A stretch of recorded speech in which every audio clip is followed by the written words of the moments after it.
এভাবে মেলাগুলো ছবি দেখায় আমি বুঝতেছি না রাতুল ভাই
লাইলা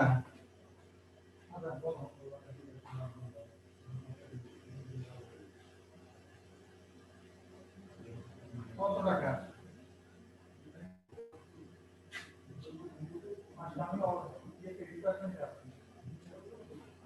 একটা দিকে আসতে হবে নাকি রবিবার করলাম যেটা দিয়ে দিতে একটা দিয়ে তোমরা থেকে দাও রবিবার করো না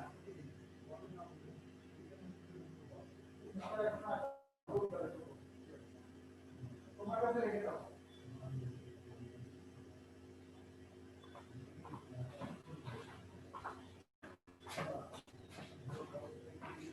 আমি ক্লাস শুরু করছি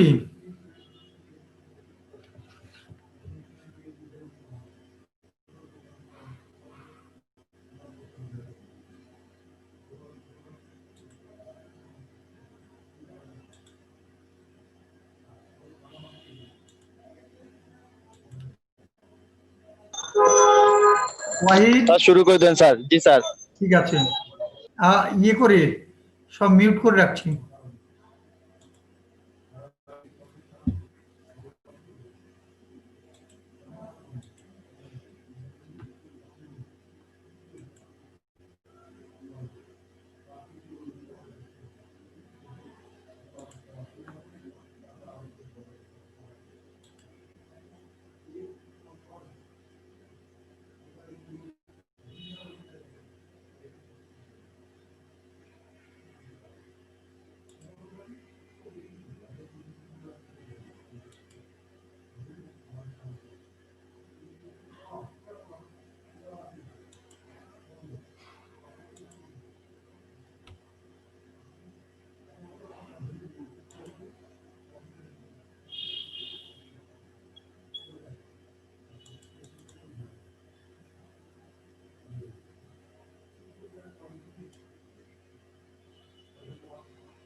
ভেরিয়েবল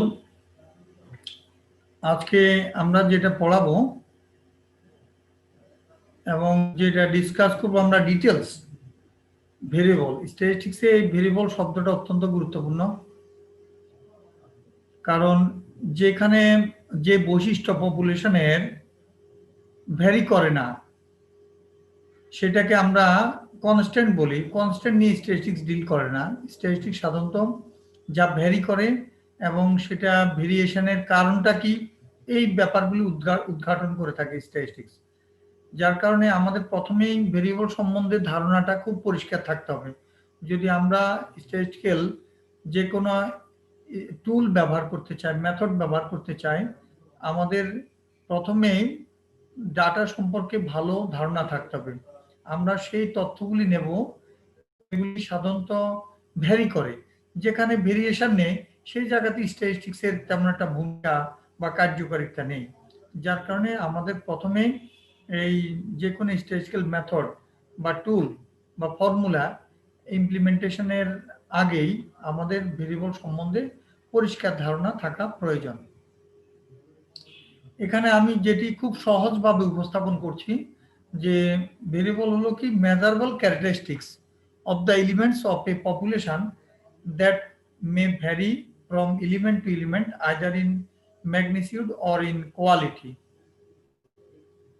অর্থাৎ সেই পপুলেশনের এলিমেন্টগুলোর ওই বৈশিষ্ট্যকে আমরা ভেরিয়েবল বলবো যে বৈশিষ্ট্যটা এলিমেন্ট টু এলিমেন্ট মানে অথবা গুণে পরিবর্তন হতে পারে, সেটাকে আমরা ভেরিয়েবল বলবো সেই বৈশিষ্ট্যটাকে।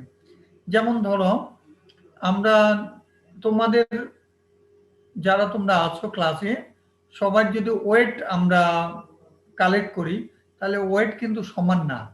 কাজেই এটা কারো সমান হতে পারে, 2 জন 3 জন 10 জনের সমান হতে পারে, কিন্তু কমপক্ষে তোমরা কতজন 76 জন না 74 জন স্টুডেন্টের মধ্যে যদি একজন দুজনেরও ভ্যারি করে, ভিন্ন রকম থাকে, তাহলে সেটা ভেরিয়েবল হিসেবে আমরা গ্রহণ করতে পারবো, আচ্ছা, বা বিবেচিত হবে। এখানে আমরা দেখছি যে যদি বিউটি আমরা একটা বৈশিষ্ট্য কনসিডার করি, এটাকে আমরা ভেরিয়েবল হিসেবে বলতে পারবো। আমরা যদি সোশিও ইকোনমিক স্ট্যাটাস তোমাদের প্রত্যেকজনের ফ্যামিলির সোশিও ইকোনমিক স্ট্যাটাস যদি আমরা এখানে পরিমাপ করি তাহলে এটাও আমরা একটা ভেরিয়েবল বলতে পারবো। তারপর তোমাদের যেমন মেরিট বা আইকিউ আমরা যদি মেজার করি, মেরিট এটা একটা ভেরিয়েবল হবে আমরা যদি বিবেচনা করি। তারপরে আমরা যদি তোমাদের ধরো উচ্চতা তথ্য নিই তাহলে এটা একটা ভেরিয়েবল হবে, কারণ স্টুডেন্ট টু স্টুডেন্ট আমাদের উচ্চতা ভেরিয়েশন হতে পারে। সেই কারণে এখন দেখো ভেরিয়েবল আবার আমরা এই কোয়ান্টিটেটিভ আর কোয়ালিটেটিভ দুটা ভাগে ভাগ করতে পারি। যেটা আমরা সরাসরি সাংখ্যিকভাবে প্রকাশ করতে পারি সেটা হলো আমরা কোয়ান্টিটেটিভ ভেরিয়েবল বলছি। আর যেগুলি আমরা ক্যাটেগরি করতে পারি কিন্তু সরাসরি মেজার করা বলতে আমরা নিউমারিক্যালি সরাসরি আমরা মেজার করতে পারি না, সেগুলি আমরা কোয়ালিটেটিভ বলছি। আর কোয়ান্টিটেটিভ ভেরিয়েবল আবার দুই রকম। এখানে দেখো একটা ফ্লো চার্টের মতো আমি দিয়েছি, যেটা যে ভেরিয়েবল এটা দুইটা পার্ট করেছি, কোয়ান্টিটেটিভ কোয়ালিটেটিভ। আর কোয়ান্টিটেটিভকে আবার দুইটা ভাগে ভাগ করা আছে, একটা হলো কন্টিনিউয়াস আর একটা হলো ডিসক্রিট। তারপরে দেখো quantitative variable, variables that can be expressed numerically are known as quantitative variables. যেই ভেরিয়েবলগুলো নিউমারিক্যালি প্রকাশ করা যায় তাদেরকে কোয়ান্টিটেটিভ ভেরিয়েবল বলছি, যেটা আমি একটু আগে আরেকবার বলেছি। যেমন height, weight of students, length or breadth of fishes, তোমার মাছের যে লেংথ আছে বা প্রশস্ততার দিক থেকে প্রশস্ততা বিবেচনা করে আমরা মাছের সেটাকে আমরা বলতে পারি। Weight of tomato, number of grapes per bunch, হ্যাঁ থোকাতে আর কি, যে আঙ্গুর থাকে না সেই আঙ্গুর বিভিন্ন থোকায় সমান না, হ্যাঁ। আবার একটা বান্সে কয়টা করে আঙ্গুর আছে সেটা একটা ভেরিয়েবল হতে পারে যদি আমাদের এটি অজানা থাকে। জানা থাকলে কিন্তু ভেরিয়েবল হবে না।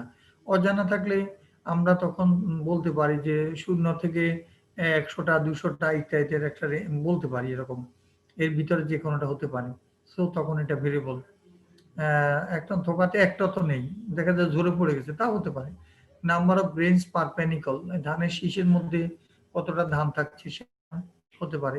এগুলি আমাদের কোয়ান্টিটেটিভ ভেরিয়েবলের এক্সাম্পল। এখন তারপরে আমরা কোয়ালিটেটিভ ভেরিয়েবল কি বলছি আমরা, variables that can not be expressed numerically but can be classified or categorized into some mutually exclusive categories are called qualitative variables, যে ভেরিয়েবলগুলো আমরা নিউমারিক্যালি প্রকাশ করতে পারি না কিন্তু ক্লাসিফাই করতে পারি বা ক্যাটেগরিতে ভাগ করতে পারি কতগুলি পরস্পর বর্জনশীল ক্যাটেগরিতে। যেমন তোমাদের মধ্যে তোমরা হয় ছেলে নইলে মেয়ে, যেমন মাছের মধ্যে আমাদের একসাথে অনেকগুলি মাছ আছে, তিনটা জাতের মাছ আছে, রুই, কাতলা, মৃগেল। আমরা তখন বলতে পারি এটা রুই, কাতলা, মৃগেল তিনটা স্পেসিস। এইভাবে আমরা মাছ যেগুলি আছে এই তিনটার বাইরে কিছু নেই, তাহলে এই তিনটার ভিতরে যে কোনোটা হতে পারে। যেমন তোমরা ছেলে, যে কোনো জন হয় ছেলে স্টুডেন্ট, না যে কোনো স্টুডেন্ট হয় ছেলে নইলে মেয়ে। যে ছেলে সে মেয়ে হতে পারবে না, যে মেয়ে সে ছেলে হতে পারবে না, কারণ আমরা থার্ড জেন্ডার এখানে হিজড়া আমাদের সাধারণত অনুমোদিত না, বা আমরা কেউ এখনো আমাদের সমাজে ওইভাবে আমাদের ইনস্টিটিউশন ভর্তি হওয়ার স্কোপ নেই। যদিও ভবিষ্যতে হয়তো বা এটি সম্ভব হবে, সবকিছুই সম্ভব হবে, কারণ দিন দিনে যেভাবে হিজড়ার সংখ্যা বাড়ছে, আমরা দেখছি যে আমেরিকাতে একজন থার্ড জেন্ডারের গভর্নর পদে না এরকম কোন একটা পদে ইলেকশন করছেন।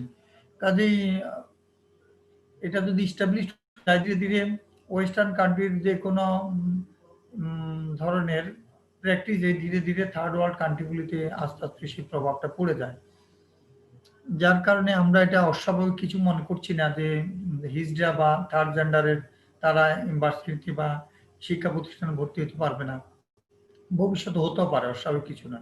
আচ্ছা, যাই কোয়ালিটেটিভ যে ভেরিয়েবল কথা আমরা বললাম, যেটা আমরা সংখ্যায় প্রকাশ করতে পারছি না কিন্তু ক্যাটেগরিতে ভাগ করছি, এবং এখানে দেখা যায় উদাহরণ যদি বলি, আমরা merit of students, educational attainment, type of farmers, যেমন আমরা এখানে merit of students, highly meritorious, weakly meritorious, এইভাবে আমরা মডারেটলি মেরিটিয়াস ক্যাটেগরি করতে পারি।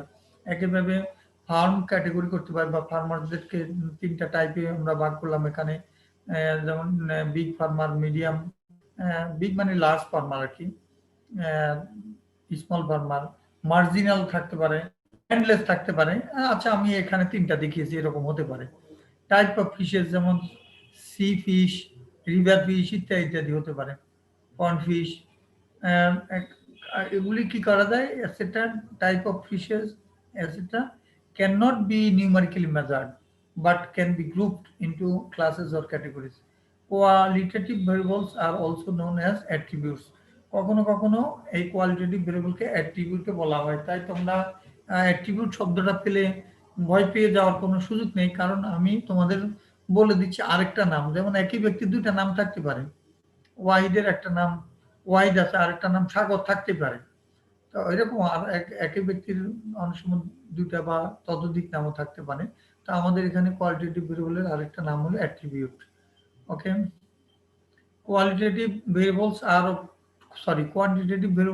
of two types, continuous and discrete. এখন আমরা দেখব যে কন্টিনিউয়াস কাদেরকে বলা হয় এবং ডিসক্রিট কোনগুলিকে বলা হয়। A variable that can assume any value, integral or fractional, within specified limits. যেমন ধরো আমরা যদি একটা উদাহরণ বলি, এখানে কয়েকটা উদাহরণ দেওয়া আছে। যেমন হাইট অফ স্টুডেন্ট, একজন স্টুডেন্টের হাইট অনার্সে পড়ে কত হতে পারে, আমরা বলতে পারি একটা রেঞ্জের ভিতরে, ধরো 4 ফিট থেকে আমাদের 6 ফিটের ভিতরে যে কোনোটা হতে পারে, বা আমরা 7 ফিটের ভিতরে যে কোনোটা হতে পারে। এখন ফ্র্যাকশনাল হতে পারে, আবার পূর্ণ, কারো একেবারে এক্স্যাক্টলি 5 ফিট লম্বা সে হতে পারে, আবার 5 ফিট 2 ইঞ্চি, 1 ইঞ্চি, 4 ইঞ্চি, 6 ইঞ্চি এরকম হতে পারে। কাজে আমরা ইঞ্চিকে যদি ফিটে কনভার্ট করি, ফ্র্যাকশনাল ভ্যালু যে কোনোটা হতে পারে। অর্থাৎ একটা রেঞ্জের ভিতরে যে কোনো মান যদি হয় ইন্টিগ্রাল বা ফ্র্যাকশনাল, তাহলে ওটা কন্টিনিউয়াস। আর যদি দেখা যায় শুধুমাত্র পূর্ণ সংখ্যা গ্রহণ করে অথবা ফ্র্যাকশনাল গ্রহণ করলো কতগুলি নির্দিষ্ট মান গ্রহণ করে, তাহলে সেটাকে আমরা ডিসক্রিট বলবো। কিন্তু যে কোনো মান গ্রহণ করে না, কতগুলি নির্দিষ্ট ফিক্সড আইসোলেটেড ভ্যালু। যেমন ধরো আমরা মনে করি যে বিভিন্ন ঝুড়িতে আমের সংখ্যা, বিভিন্ন গাছে আমের সংখ্যা, বিভিন্ন ক্লাসে ছাত্রছাত্রীর সংখ্যা, এগুলি কিন্তু আমাদের পূর্ণ সংখ্যা হয়, কাজে এটা ডিসক্রিট ভেরিয়েবল। আমরা ধানের সংখ্যা, বিভিন্ন প্যানিকলে ধানের সংখ্যা, এটা বিভিন্ন গাছে কোন একটা পার্টিকুলার ফ্রুটসের সংখ্যা, সেটা আমরা ধরতে পারি। যেমন পেঁপে গাছে পেঁপের সংখ্যা, আম গাছে আমের সংখ্যা, হ্যাঁ, লাউ গাছে লাউয়ের সংখ্যা, বিভিন্ন লাউ গাছে লাউয়ের সংখ্যা, এইভাবে আমরা বলতে পারি। কাজেই এইগুলি হলো আমাদের ডিসক্রিট ভেরিয়েবল হিসেবে আমরা উদাহরণ দিলাম। এখন বিভিন্ন পুকুরে মাছের সংখ্যা, হ্যাঁ হতে পারে। তো তারপরে আমাদের এরকম উদাহরণ তোমরা বিভিন্ন ক্লাসরুমে ফ্যানের সংখ্যা, লাইটের সংখ্যা বা টিউব বাল্বের সংখ্যা, এইভাবে আমরা চেয়ারের সংখ্যা, এগুলি আমাদের কোয়ান্টিটেটিভ ভেরিয়েবলের মধ্যে ডিসক্রিট ভেরিয়েবলের উদাহরণ হিসেবে প্রযোজ্য। অপরদিকে ফ্র্যাকশনাল শব্দটাতে বলেছি, আসলে সাধারণত তোমরা যে ডিসক্রিট ভেরিয়েবল ডিল করবে এগুলি পূর্ণ সংখ্যায় থাকবে। ফ্র্যাকশনাল দৈবক্রমে, এটা যেমন বললাম যে তার কাটা, ধরো তুমি দোকানে গিয়ে যদি বলো যে ভাই আমাকে 1.558892 ইঞ্চি তার কাটা দেবে, তোমার সে বুঝবে না, বলে এটা কি বলছেন ভাই, তার কাটা তো হাফ ইঞ্চি হয়, 1 ইঞ্চি বা 1.25 ইঞ্চি, 1.25 ইঞ্চি, 1.5 ইঞ্চি, 1.25 ইঞ্চি, 2 ইঞ্চি, 2.25 ইঞ্চি, 2.5 ইঞ্চি, 3.5 ইঞ্চি, 3 ইঞ্চি, এরকম হতে পারে। কিন্তু আপনি বললেন যে 1.2255968928 ইঞ্চি তার কাটা দেন, এটা তো এরকম তো হয় না। কাজে এটা নির্দিষ্ট কতগুলি মান হচ্ছে, এগুলি আমরা বলতে পারি যে এখানে আমাদের ডিসক্রিট ভেরিয়েবল হিসেবে ফ্র্যাকশনাল হওয়া সত্ত্বেও। তবে ইন জেনারেল সেন্স আমরা ডিসক্রিট ভেরিয়েবল বলতে পূর্ণ সংখ্যা যে ভেরিয়েবলটা গ্রহণ করে তাকে বলে থাকবো। কিন্তু এক্সেপশনালি এরকম কোথাও কেস আসতে পারে যেখানে ফ্র্যাকশনাল হলো নির্দিষ্ট কতগুলি মান ছাড়া অন্য কোনো মান গ্রহণ করে না রেঞ্জের ভিতরে, তাহলে সেটা ডিসক্রিট হিসেবে আমরা গণ্য করব।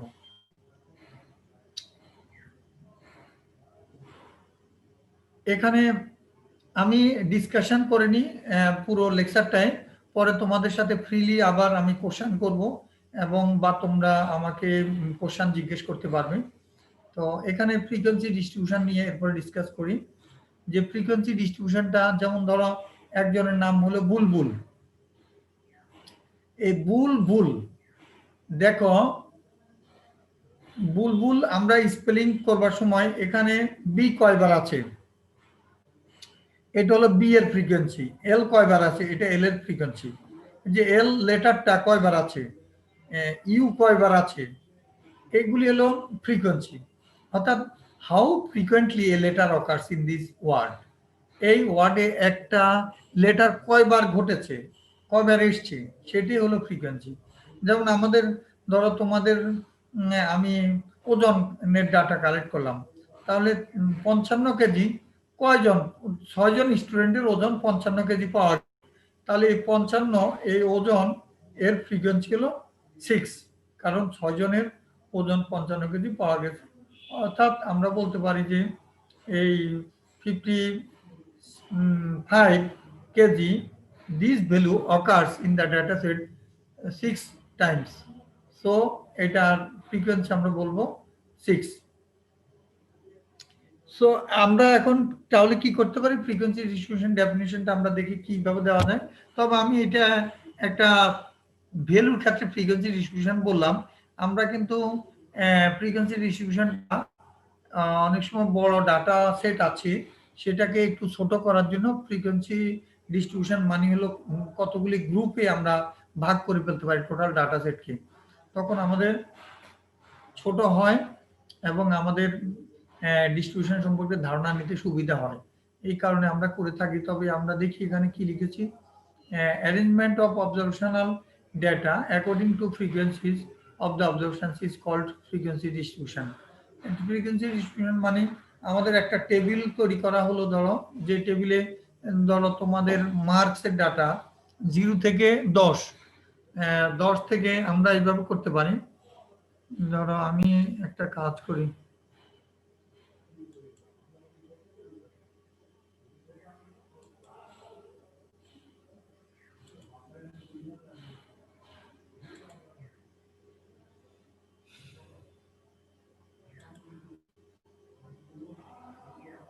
আমি যদি ধরি 0 থেকে 10,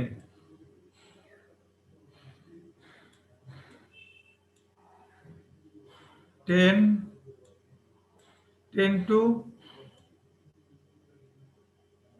20,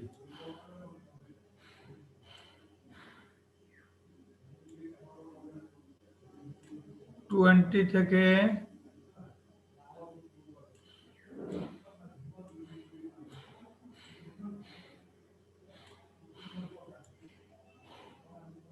30 এভাবে আমরা করতে পারি। এটাকে বলা হচ্ছে ক্লাস ইন্টারভেল। ক্লাস ইন্টারভেল মানে সিআই।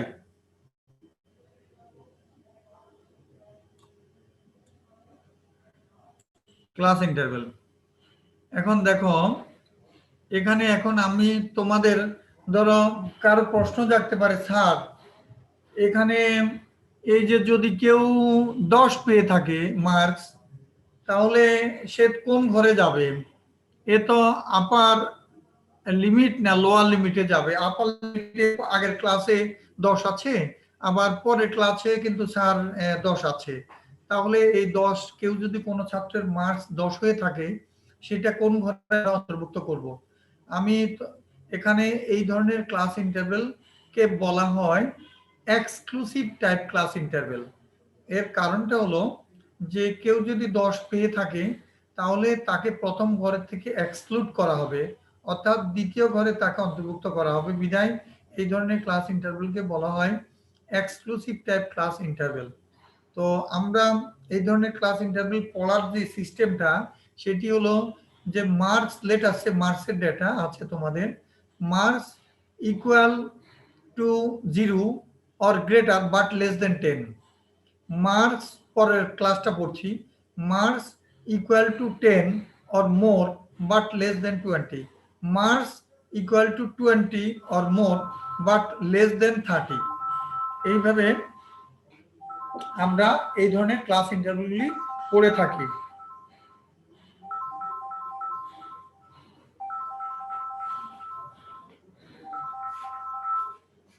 সরি নালিয়া, আমি একটু অনলাইন ক্লাস আছি, পরে ব্যাক করব।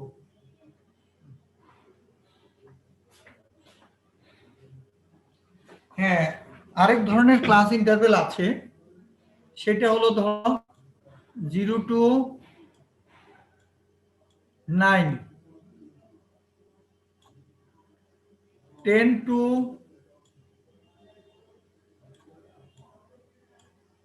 19,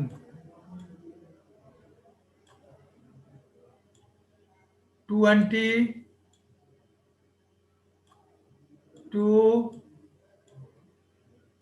29। এই ধরনের ক্লাস ইন্টারভেলকে বলা হয়, এটাও ক্লাস ইন্টারভেল, এই ধরনের ক্লাস ইন্টারভেলকে বলা হয় ইনক্লুসিভ টাইপ ক্লাস ইন্টারভেল। আগেরটাকে বলা হয়েছে এক্সক্লুসিভ টাইপ, এটাকে ইনক্লুসিভ টাইপ। অর্থাৎ এখানে যে 0 পাচ্ছে সে 0-র মধ্যে ঢুকছে, ওই ক্লাসে ঢুকছে যেখানে 0 আছে। যে 9 পাচ্ছে সে 9-এর যেখানে আছে সেখানে ঢুকছে। যে 10 পাচ্ছে সে 10-এর ওখানে ঢুকছে। এখানে কনফিউজিং কোনো মানে কনফিউজিং হওয়ার কোনো কারণ নেই, কেউ কনফিউজড হতে পারবে না। কিন্তু ওইখানে যখন 0 থেকে 10, 10 to 20, তখন কেউ কনফিউজড হতে পারে যে আমার যদি 10 মার্কস হয়ে থাকে সে কোন ঘরে যাবে। তো এখন কোন ঘরে যাবে সেটা আমি বলে দিয়েছি। যেহেতু এই ধরনের ক্লাস ইন্টারভেলকে বলা হয় এক্সক্লুসিভ টাইপ ক্লাস ইন্টারভেল, এবং এই ধরনের ক্লাস ইন্টারভেল পড়ার সিস্টেমে হলো যে মার্কস গ্রেটার দেন, এখানে মার্কস তাই বলছি, marks equal or greater than 0 but less than 10, marks equal or greater than 10 but less than 20, marks equal to 20 or more but less than 30। কিন্তু এখানে আমাদের এই পরেরটা আমি যেটা লিখেছি এই সিস্টেম, সেটাকে ইনক্লুসিভ বলে। এখানে আমরা just marks equal to 0 or more, এখানে আর বাট লেস দেন নেই। এখানে তার মানে মার্কস বিটুইন 0 অ্যান্ড, বা আমরা বলতে পারি মার্কস লাইজ বিটুইন 0 to 9, অথবা marks ranges from 0 to 9, marks ranges from 10 to 29, marks ranges from 20 to 29। এই ডাইরেক্ট, এখানে আর কোনো আমাদের ওই দ্বিত্বতার কোনো সুযোগ নেই যে এটা হবে না ওইটা হবে, এরকম কোনো আমাদের সুযোগ নেই। ভুল করার।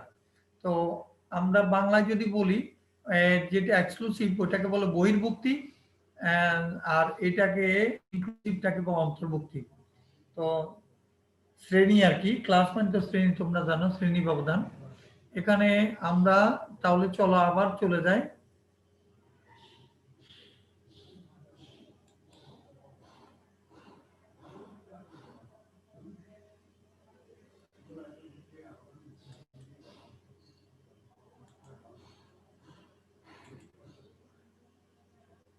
ফ্রিকোয়েন্সি তাহলে আমাদের এরপরে হলো ফ্রিকোয়েন্সি আমরা কেন করব, কোন একটা কিছু সাধারণ আমরা যখন পড়বো, আমরা ওই জিনিস পড়ানোর সিস্টেম হলো, আমি যখন টিচিং টেকনিক বিশেষ করে টিচিং মেথোডোলজি ট্রেনিং পেয়েছিলাম, তখন দুইজন এক্সপার্ট অর্থাৎ রিসোর্স পার্সন কানাডা থেকে এসেছেন, তারা বুঝিয়েছেন যে আসলে যে কোনো কিছু পড়ার আগে সেটি কেন আমরা পড়বো, এটি একটা গুরুত্বপূর্ণ ব্যাপার। হ্যাঁ, তো ঠিক তদ্রুপ আমরা ফ্রিকোয়েন্সিটা, আমি স্ট্যাটিস্টিক্সের গুরুত্ব নিয়ে আলোচনা করেছি, আমি তোমাদের ভেরিয়েবল সম্বন্ধে পড়ানোর আগে ভেরিয়েবলের গুরুত্ব নিয়ে আলোচনা করেছি, যে ভেরিয়েবলটা কেন আমরা পড়বো, একটু সামান্য প্রত্যেকটা জিনিসেরই আমরা আগে গুরুত্বটা আলোচনা আমাদের করতে হবে। এটাই আসলে একটা টিচিং টেকনিক। তো ঠিক তদ্রুপ আমরা ফ্রিকোয়েন্সির আমাদের কেন আমরা ফ্রিকোয়েন্সি ডিস্ট্রিবিউশন কনস্ট্রাক্ট করব, কেন আমরা ফ্রিকোয়েন্সি নিয়ে আলোচনা করব বা শিখা দরকার, সেটা একটু দেখি আমরা এখানে কি বলেছি। এখানে তাহলে আমরা ফ্রিকোয়েন্সি বলেছি যে arrangement of observation data according to frequencies of the observations is called frequency distribution. অর্থাৎ আমি যে একটু আগে যে এক্সক্লুসিভ এবং ইনক্লুসিভ দুইটা টাইপের ক্লাস ইন্টারভাল লিখেছি, তার পাশে যদি প্রত্যেকটার পাশে যদি ফ্রিকোয়েন্সি আমরা বসিয়ে দিতাম, যে ধরো 0 to 10 এই ক্লাসের ফ্রিকোয়েন্সি 5, 10 to 20 ক্লাসের ফ্রিকোয়েন্সি ধরো 8, এর পরেরটা হলো 20 to 30 ধরো 10, এরকম যদি আমরা দিয়ে থাকি তাহলে এটা একটা ফ্রিকোয়েন্সি ডিস্ট্রিবিউশন হয়ে যাবে। ঠিক ততটুকু ইনক্লুসিভ এর ক্ষেত্রে আমরা এরকম ফ্রিকোয়েন্সি বসিয়ে দিতে পারি। এগুলি ফ্রিকোয়েন্সি 5 দেওয়ার অর্থ হলো 0 to 10 ফ্রিকোয়েন্সি 5 দেওয়ার অর্থ হলো যে দেয়ার আর 5 students who have obtained marks equal to 0 but 0 or more but less than 10, এইভাবে ব্যাপারটা এই ফ্রিকোয়েন্সিটা বোঝাচ্ছে। আমি বুঝাতে পারছি কিনা তোমরা লক্ষ্য করো, যে আমি বললাম যে এই যে 0 to 10 একটু আগে যে আমি লিখেছি, এই ধরো এই ঘরের ফ্রিকোয়েন্সি পেলাম 5, তো এটা যেহেতু মার্কসের ডাটা, তার মানে আমি বুঝালাম যে 5 জন স্টুডেন্ট আছে যাদের মার্কস 0-এর সমান বা তার বেশি কিন্তু 10-এর কম। ঠিক তদ্রুপ আমি যদি 7 লিখে থাকি ফ্রিকোয়েন্সি পরের ক্লাসের, তাহলে আমরা বলবো যে 7 জন স্টুডেন্ট আছে যাদের মার্কসটা 10-এর সমান বা তার বেশি কিন্তু 20-এর কম। এইভাবে মূলত ফ্রিকোয়েন্সিটা পড়া হয়ে থাকে। এখন চলো, frequency distribution should be such that the arrangement according to the observations becomes easily understandable. Frequency distribution should be such that arrangement according to the observations becomes easily understandable. আমাদের ফ্রিকোয়েন্সি ডিস্ট্রিবিউশন এমনভাবে তৈরি করা উচিত, এমনভাবে সাজানো উচিত টেবিলটা, যাতে করে আমরা এটা সহজে বোঝা যায়, সহজে বোধগম্য হয়। এখন লাস্ট লাইনে দেখো কি লিখেছে, frequency distributions are constructed mainly to represent the data in condensed form and for easily understandable. এই লাইনটা থেকে উত্তরটা আমরা দিতে পারি যদি এরকম কোনো কোশ্চেন হয়ে থাকে, যে do you think construction of a frequency is necessary, তখন ইফ সো হোয়াই, তুমি কি মনে করো ফ্রিকোয়েন্সি ডিস্ট্রিবিউশন কনস্ট্রাকশনটা গুরুত্বপূর্ণ প্রয়োজনীয়, যদি মনে করো তাহলে কেন, তখন তুমি বলবা yes I think it is necessary to construct A frequency distribution. Why, তখন তুমি বলতে পারো যে by constructing a frequency distribution we can condense a huge volume of data set. আমরা একটা বড় ধরনের ডাটা সেট থাকলে ওটাকে ছোট করে নিতে পারি এই ফ্রিকোয়েন্সি ডিস্ট্রিবিউশন কনস্ট্রাকশনের মাধ্যমে। অর্থাৎ ফ্রিকোয়েন্সি ডিস্ট্রিবিউশনের, অথবা তোমাকে যদি কোশ্চেন করে এরকম যে what is the purpose of constructing A frequency distribution, frequency distribution construct করার উদ্দেশ্য কি, অথবা পারপাসও বলতে পারে, পারপাসেসও বলতে পারে। যদি পারপাসেস বলে তাহলে তোমার এই দুইটা পয়েন্ট তোমাকে গুরুত্বপূর্ণ। মূল পয়েন্টটা হলো কনডেন্স করা, ডাটাকে ছোট করা, স্কুইজ করা। আর দ্বিতীয়টা হলো ফর ইজি আন্ডারস্ট্যান্ডিং। তো মূল মূল জিনিসটা কিন্তু একটা, সেটা হলো ডাটা হিউজ ভলিউম থাকলে সেটাকে একটু ছোট করে নিয়ে আসার জন্য আমরা ফ্রিকোয়েন্সি ডিস্ট্রিবিউশন কনস্ট্রাক্ট করে থাকি। তো তোমরা দুইটা পয়েন্টে দিতে পারো, ফর ইজি আন্ডারস্ট্যান্ডিং, সাথে সাথে এটাও দিতে পারো। এখন চলো আমরা how can we construct A frequency distribution, আমরা একটা ফ্রিকোয়েন্সি ডিস্ট্রিবিউশন কিভাবে কনস্ট্রাক্ট করব, এই ব্যাপারটা অত্যন্ত গুরুত্বপূর্ণ। যদিও তোমরা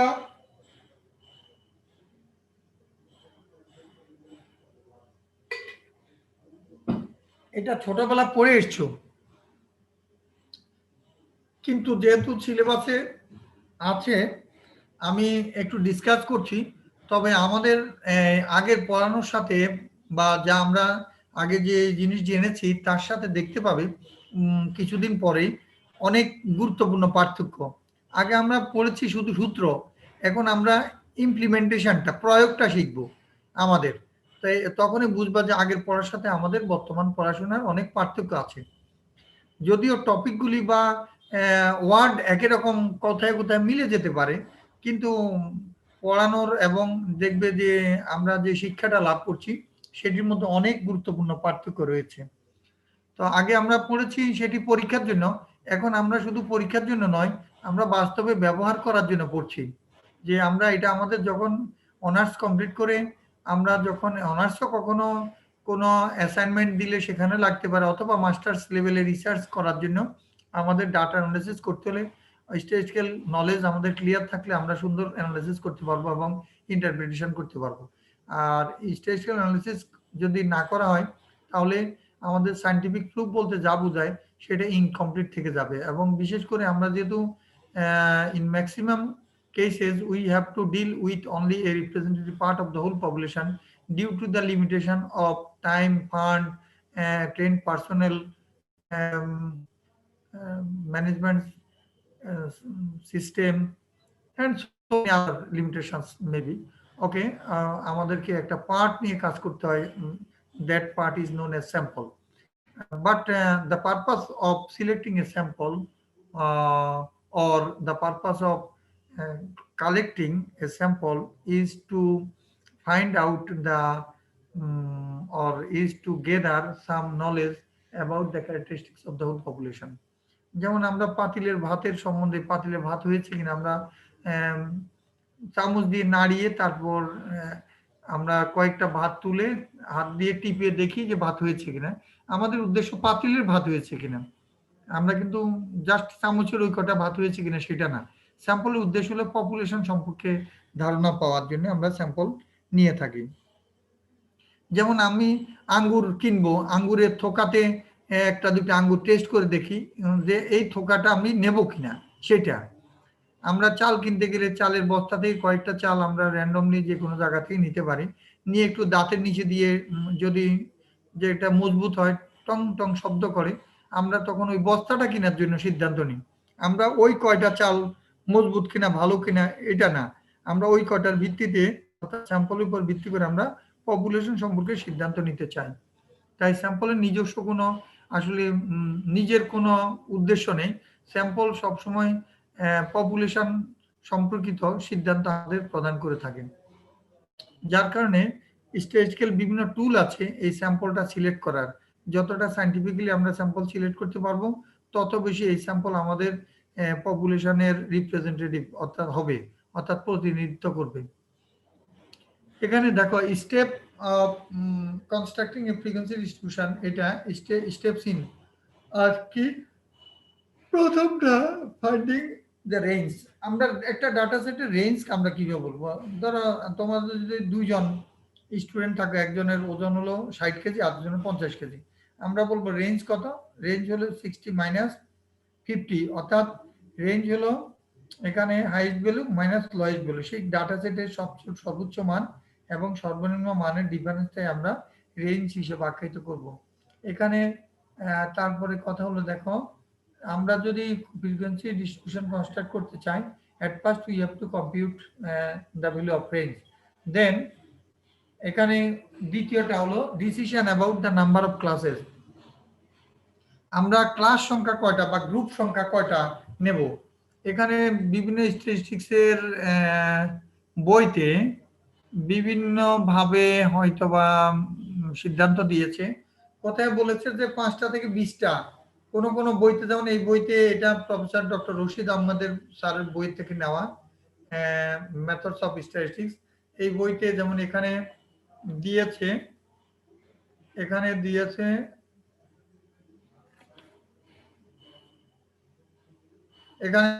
তোমার 7 and 15, অর্থাৎ 7টা থেকে 15টা হওয়া কথা বলা হয়েছে ক্লাসের সংখ্যা বা গ্রুপের সংখ্যা।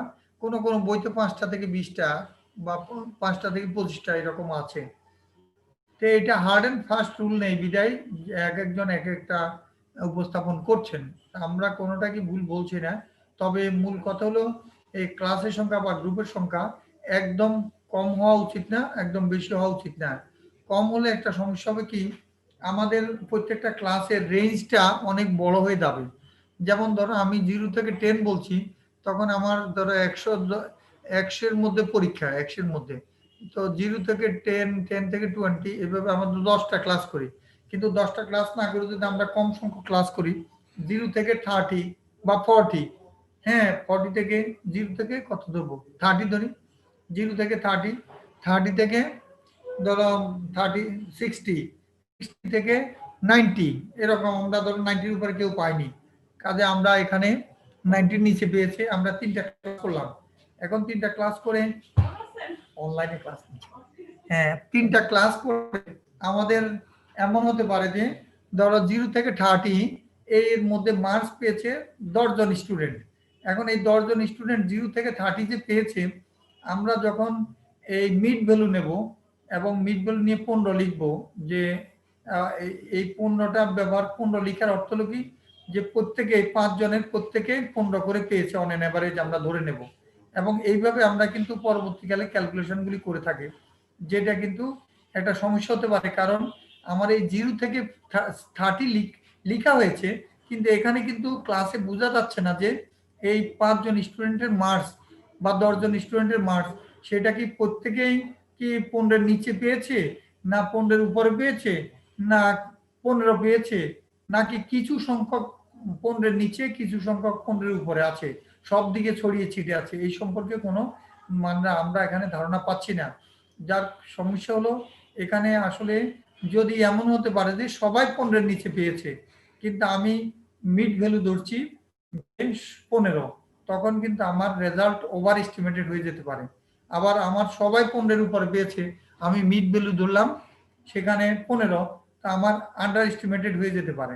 এই যে প্রবলেমগুলি আছে, অর্থাৎ আমাদের ক্লাস সংখ্যা যদি ক্লাস সংখ্যা কমিয়ে দিই, তাহলে ক্লাসের রেঞ্জ বা লেংথ, ক্লাস লেংথ অনেক বেড়ে যায়।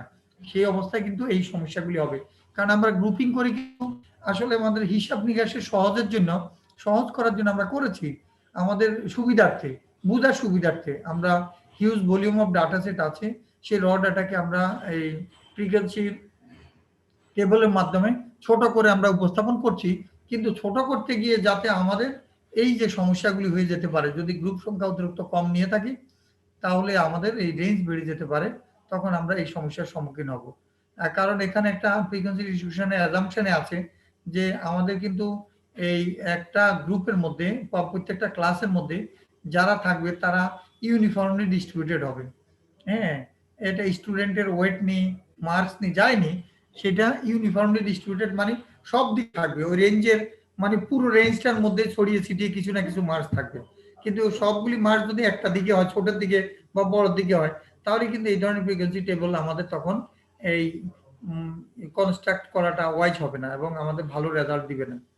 এখানে আমাদের ক্লাস, তাহলে আমরা কি করব, যে আমরা একটা রাফলি ধারণা নিতে পারি স্টার্স ফর্মুলার মাধ্যমে, যে আমরা আসলে কয়টা ক্লাস কনসিডার করব। এটা হার্ড এন্ড ফাস্ট রুল নয়, বাট স্টার্স একটা ফর্মুলা দিয়েছেন, যেখানে number of classes K is equal to 1 plus 3.322 log of 10 base log of n, n means total frequency, মানে টোটাল স্যাম্পল সাইজ বা টোটাল নাম্বার অফ অবজারভেশনস। আমরা যদি student নিয়ে কাজ করি যতজন, সেই সংখ্যা হতে পারে n এর সংখ্যা।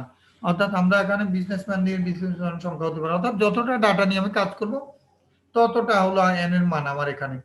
কাজেই আমি এই ফর্মুলাটা ব্যবহার করে এই ক্লাস সংখ্যা সম্পর্কে একটা ধারণা পেতে পারি।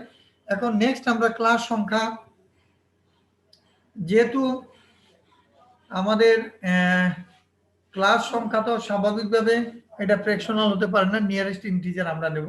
তবে আমরা সাধারণত 5 ক্লাসের সংখ্যা তো সেটা 5, 6, 7, 9 যাই হোক আমরা নিতে পারি।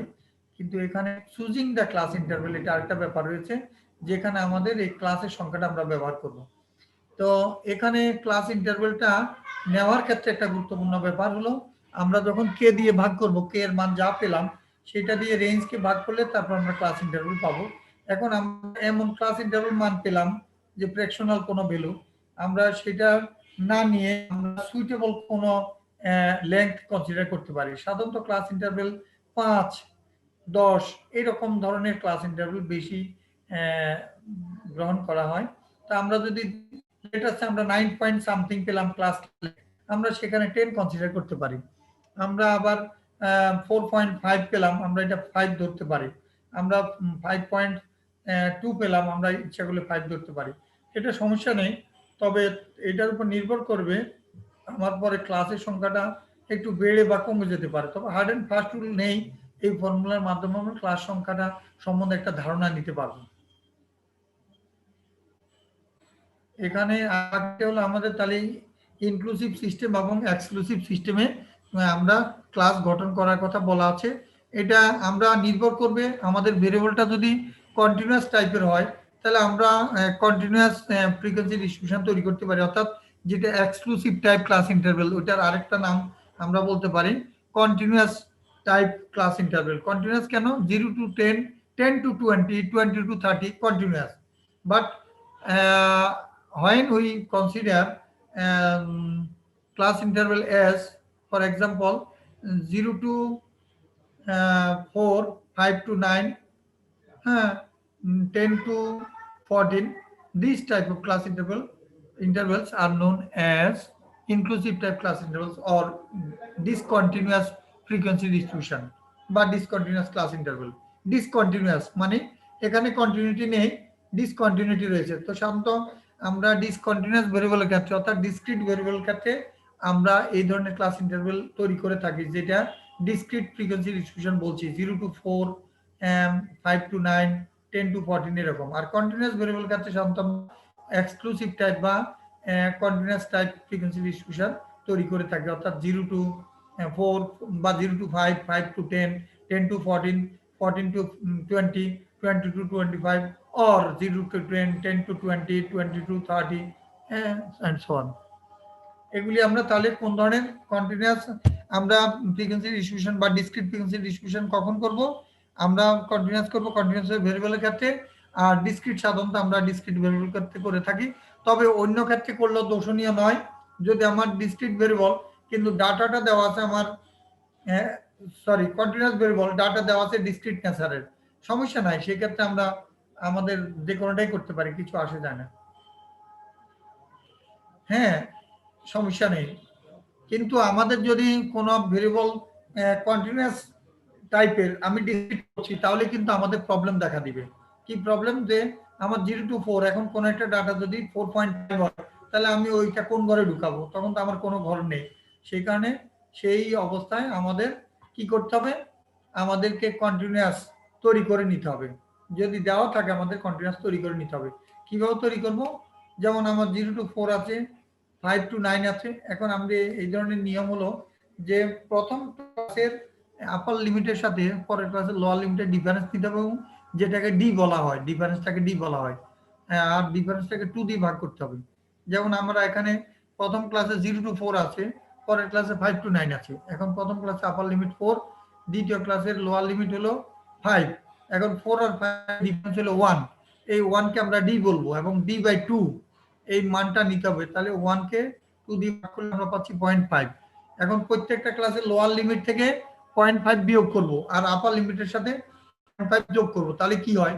আমরা 0 আছে এটা থেকে বিয়োগ করলে -0.5 আর যোগ করলে 4.5 আবার 5 থেকে যদি 0.5 বিয়োগ করি তাহলে 4.5 9 এর সাথে যোগ করি 0.5 9.5 10 থেকে যদি 0.5 বিয়োগ করি 9.5 আবার 14 এর সাথে 0.5 যোগ করি 14.5 এইভাবে আমরা দেখা যাচ্ছে ক্লাস ইন্টারভ্যালগুলি তখন পেয়ে যাই মাইনাস মাইনাস আমার যেহেতু কোনো ডাটা নেই আমি ইচ্ছা করলে ওটাকে 0 থেকেই ধরতে পারি কারণ মার্কসের ডাটা যদি হয় তাহলে আমরা নেগেটিভ মার্কিং করছি না সেই অবস্থা আমরা 0 টু আমরা ধরতে পারি 4.5 4.5 টু 9.5 9.5 টু 14.5 এইভাবে আমরা কন্টিনিউয়াস করে নিতে পারি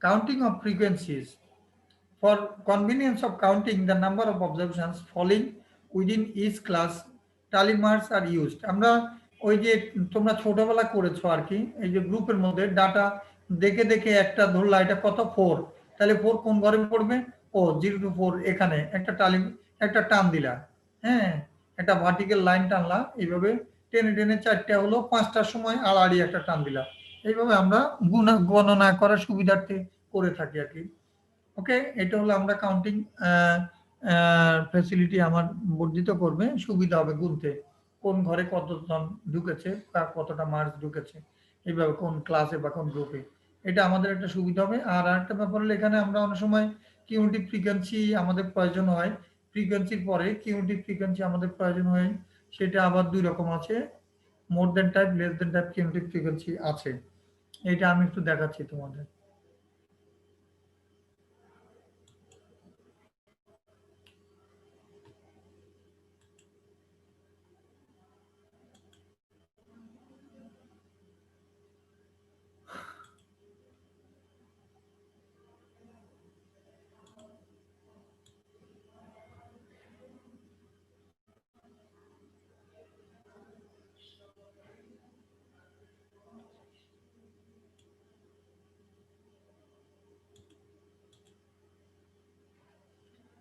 ধরো আমাদের যে ক্লাস ইন্টারভেল আছে এই যে আমরা ক্লাস ইন্টারভেল বলছি 0 টু 10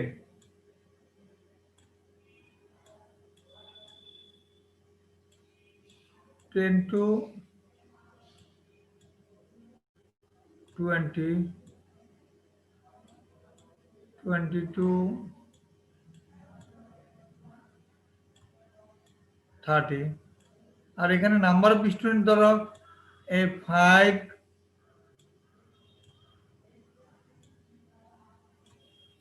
7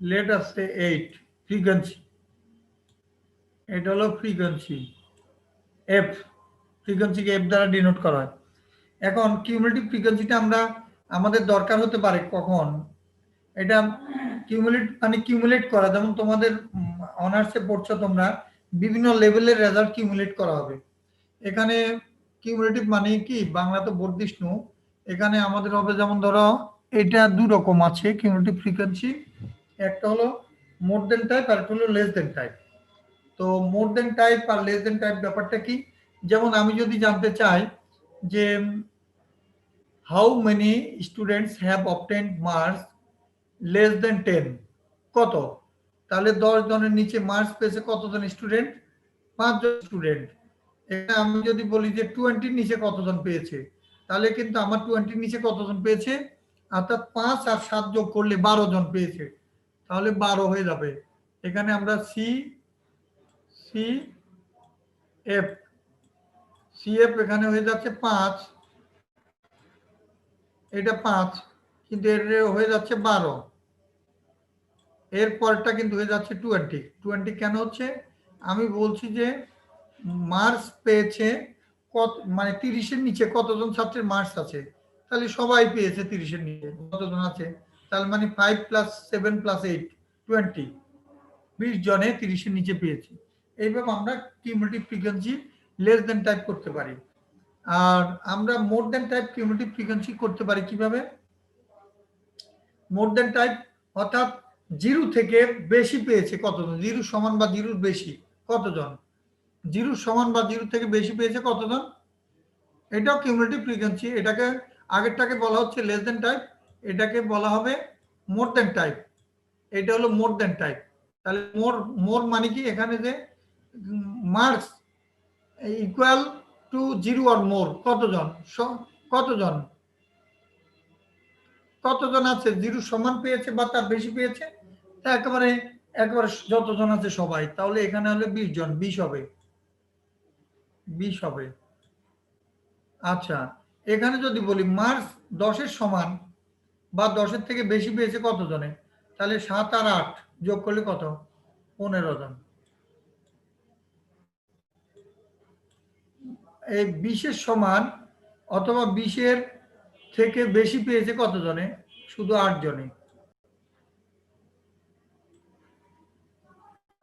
শুধু 8 জনে পেয়েছে।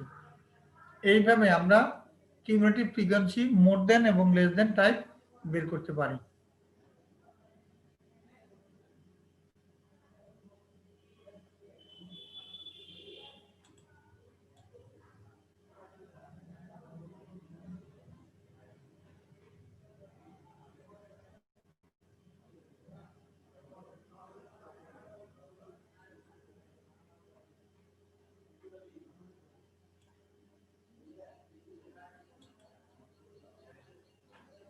Thank you very much.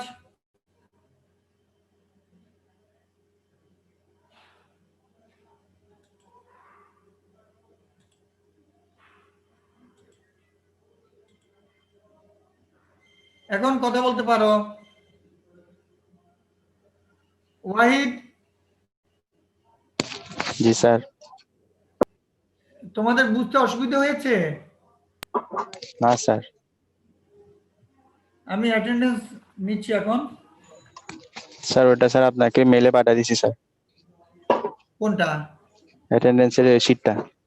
তাই, থ্যাংক ইউ। হ্যাঁ দেখেন স্যার, আপনি দেখলে বুঝবেন।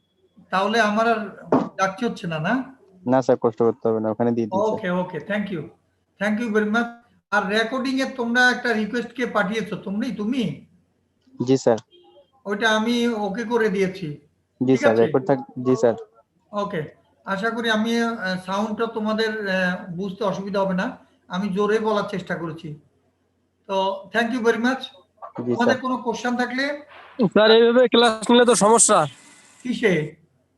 স্যার আপনি যখন ক্লাস নিতেছেন সবাইকে মিউট করে রাখতেছেন, দেখা যাচ্ছে যে কোনো বুঝিনি কিন্তু আপনাকে কিছু বলতে পারতেছি না। আর যখন ক্লাস শেষে আপনি বলতেছেন যে বুঝছো, তখন তো স্যার আমাদের পূর্বে যে জায়গা বুঝিনি ওইটা তো আর মনে থাকতেছে না। ও আচ্ছা আচ্ছা, আমি তো আসলে তোমাদের মিউট করার ইচ্ছেটা আমার নেই, কিন্তু তোমাদের না অনেকের বাসা থেকে এমন সাউন্ড আসে, ওয়াইড, বুঝতে পারছো? জি যে স্যার। অনেকেই অনেক এমন বাসাতে এমন অবস্থা আছে, বাচ্চা আছে, বাচ্চারা বা কারো বাসা হলো দেখা যায় বাস ট্রাকের শব্দ, হর্নের শব্দ হচ্ছে, তো এই কারণে আর কি বন্ধ করেছি। আদারওয়াইজ তো আসলে আমার বন্ধ করি না, আমি মাস্টার্সে কোনো ক্লাসে বন্ধ করি না, বুঝতে পেরেছো? এখন তোমরা যদি চাও তাহলে তো আমি পুরো ক্লাসে অন করে রাখতে পারি, আমার তো সমস্যা নেই। সমস্যা হলো তোমাদের কারো কারো এই মানে দেখা গেছে যে সাউন্ড ওখান থেকে এমন ধরনের নয়েজেবল কিছু সাউন্ড আসে যেটা ক্লাসকে হ্যাম্পার করে। আমি মনে করে ওয়াইডকেও লাস্ট ক্লাস মনে হয় বলেছিলাম যে ভাই কি করব, তখন সেও বলেছিল স্যার বন্ধ করে দেন আপনি। তো এখন তোমরা দেখো, তোমরা যদি বলো অন করে রাখতে আমার জন্য সুবিধা, আমার অসুবিধা নেই। আমি মাস্টার্সে ধরো 15 জন বা আরো বেশি ক্লাস কম ক্লাস সবার ক্ষেত্রে সবকিছু ওপেন করে রাখি, তোমরা যে কোনো সময় আমাকে কোশ্চেন করতে পারো আর কি। এখন তোমাদের দেখো কোনো প্রশ্ন মনে নাই, আমি তো কি করব, যদি লিখে রাখো তাহলে করতে পারো, অথবা আমি অন করে রাখলাম, সাথে সাথে কোশ্চেন করতে পারো। স্যার আপনি যখন প্রথমে একবার মিউট করবেন তখন তো স্যার সবাই মিউট হয়ে যাবে, তারপর যখন আপনি আনমিউট করে দিবেন তখন কিন্তু আমরা সবাই মিউট অবস্থায় থাকবো, তারপর যার মন চাবে সে আনমিউট করবে, তাহলে তো আর এই সমস্যাটা থাকতেছে না।